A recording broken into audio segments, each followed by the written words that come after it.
I think the midpoint of this story has to do with Kurama appearing, explaining, whatever. So, with Jura, the world's mysterious, but he doesn't know his identity.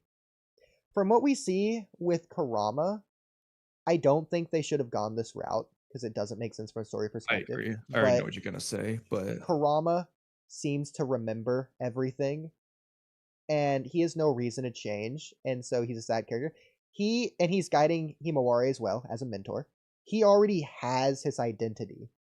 And so he's already at the end point of the arc. This is how they're gonna win. Because if we're going with the case that those with identity are gonna trump those without it, or even guide the way for those who don't have it, well, Himawari and Jura both don't have identity, but Himawari has something that Jura doesn't have, Kurama, who does have identity. And so through Kurama, who has identity, Himawari is going to gain identity, and Jura isn't going to have that yet because he's eating Himawari. And this also, I think, works well for Jura because he's trying to find his identity through someone else, whereas Kurama's going to teach Himawari not to do that exact same thing, which I think gets into the antagonistic angle.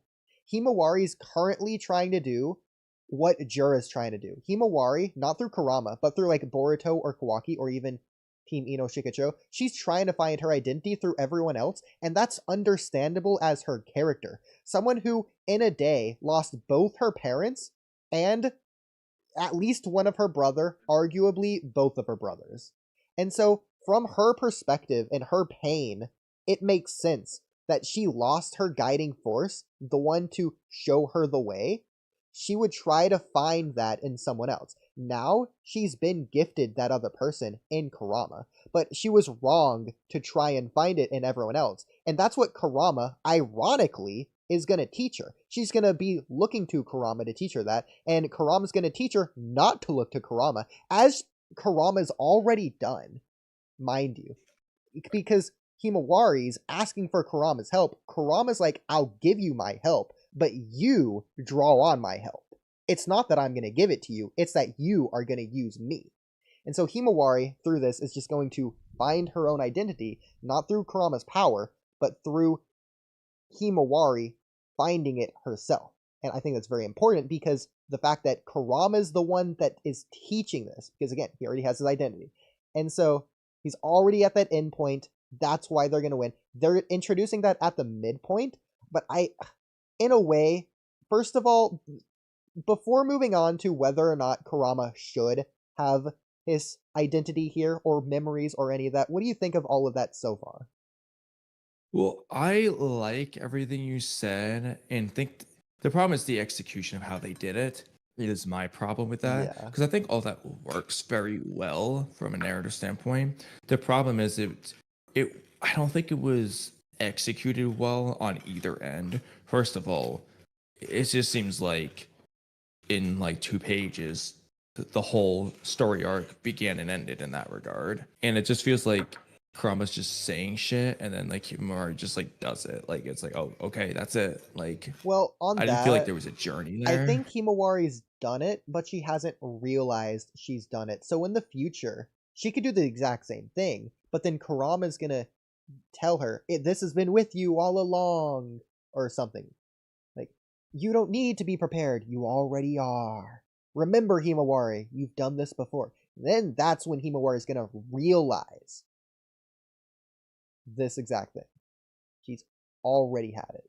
She's already done it. She's blind to herself right now. In the same way Sasuke was blind to what he was doing in the finale of Naruto, considering he was against Kaguya, who was trying to do the same exact thing. Take over the world. Yeah, I mean, I still run into the execution problem though, because again, like they invented a flaw she never had, just for Kurama to point it out and have her. You could say like she accidentally did it this time or whatever, but I still don't like the way it was executed. 100%. And that's just because it's not shown, really. Let's Like get... like and like the narrative concept about Kurama having the identity in essentially helping Himawari guide Himawari the opposite direction of Jura. Like that all works well and it's fine.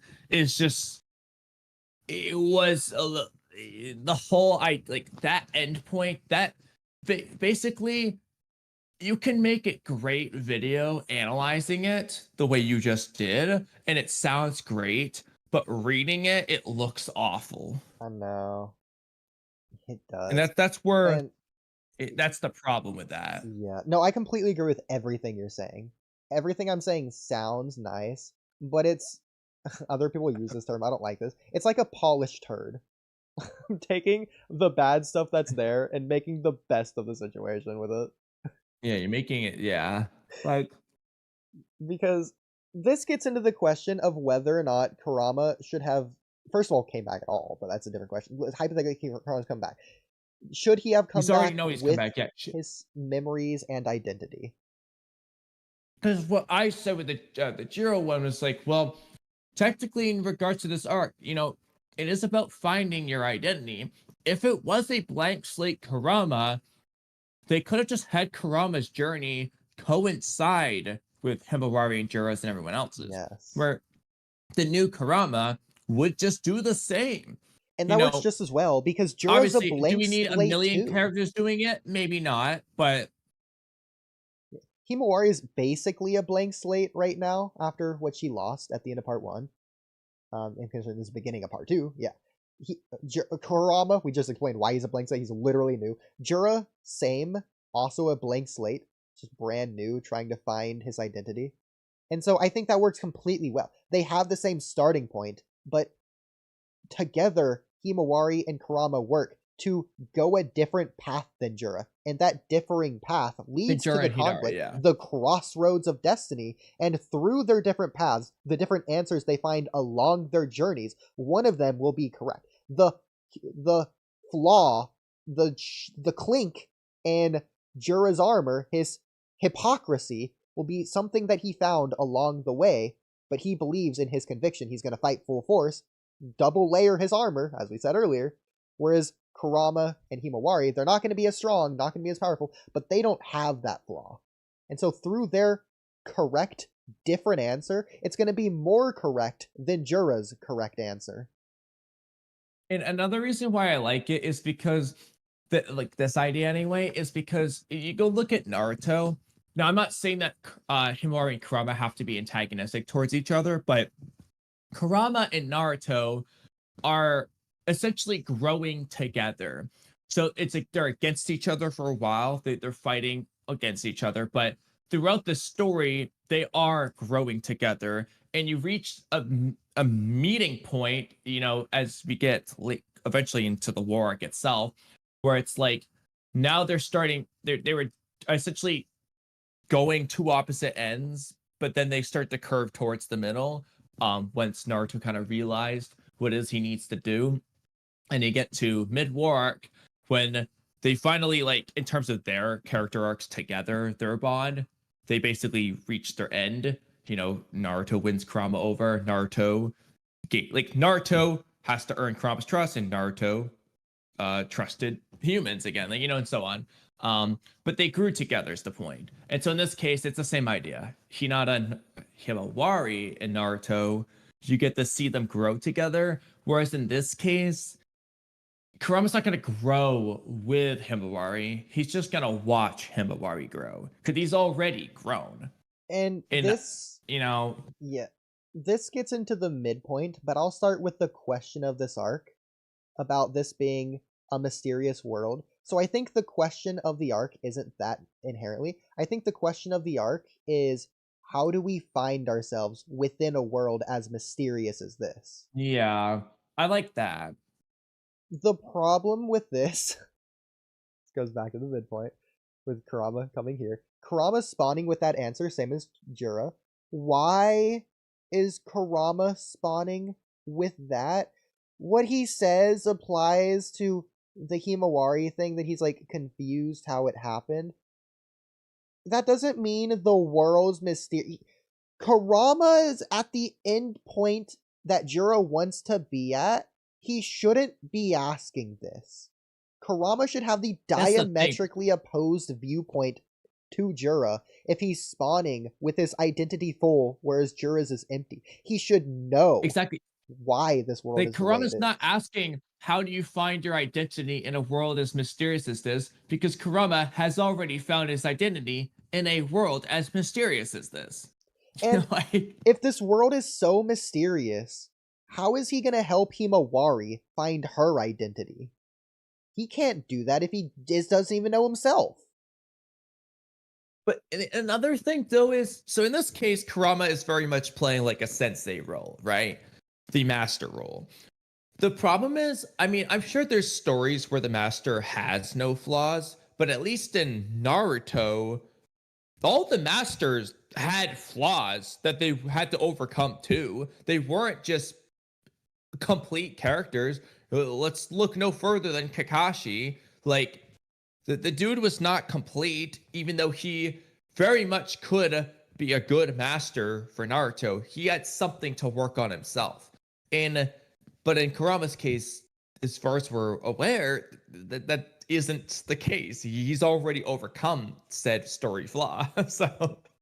So they're choosing both when they really can't. You gotta choose one or the other. You can't have your cake and eat it too.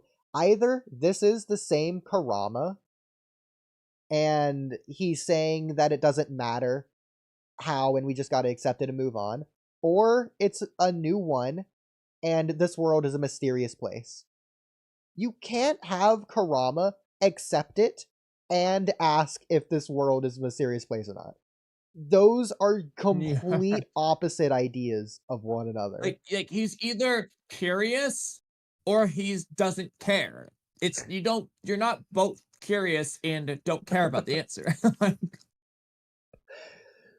So this goes to the midpoint, as I've been saying. The midpoint, it radically shifts the story in a new direction. I think it's pretty obvious that Kurama has done that, as well as I think that's going to play into both Boruto and Kawaki. I think Kawaki's going there right now, and through Kawaki, Boruto's story, because Boruto's the main character, he's the protagonist right now, technically in a way, he's going to be directly affected through this new Kurama story that they're going with Omnipotence, But here's the thing. and Momoshiki, and all that, the sway, and all that, yeah. Go ahead. So would you consider this a false victory then? Because That's what I was don't see getting how this to. is a failure by No, it's not an utter defeat at all. It has to be a false victory. I completely agree with that. The problem is that it's not. Yeah, exactly. That's what I was gonna say. So, like, well, what is the false victory? The only way it works as a false victory is if Kurama doesn't have his identity.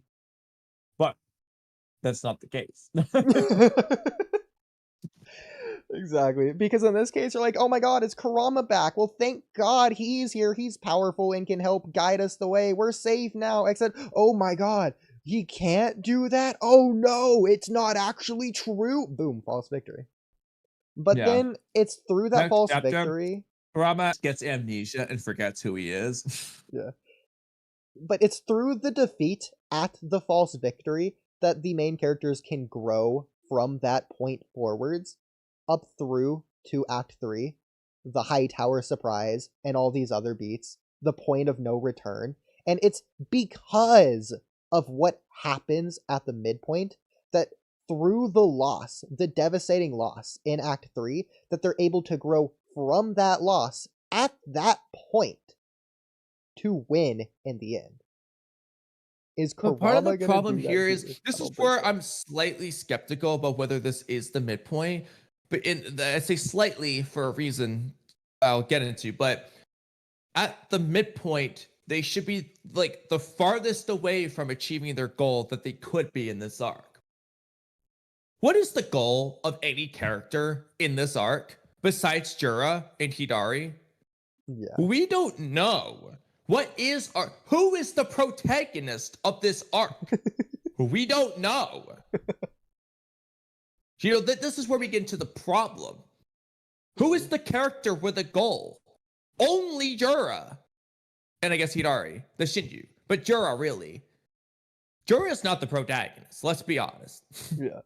In this case, if you were going to say Boruto, if his goal was somewhat prove himself, whatever, win favor of the Leaf Village, and then Momoshiki manifests and it all goes downhill or whatever, That's fine. That obviously hasn't happened yet in that case, so the arc would have to be longer if that's the case. Yeah. But even then, regardless, what story arc do you get 5+ chapters in and you don't even know who the protagonist is or what the goal of the character? But we have got to any be. thoughts? If we're not at the midpoint, we have to hit it like immediately next chapter, because we've already got the promise of the premise, which is Act 2A. We've already seen the Shinjuu having been invaded. They've already been doing that for a while now. We have to get to the next point. Can't just stay there.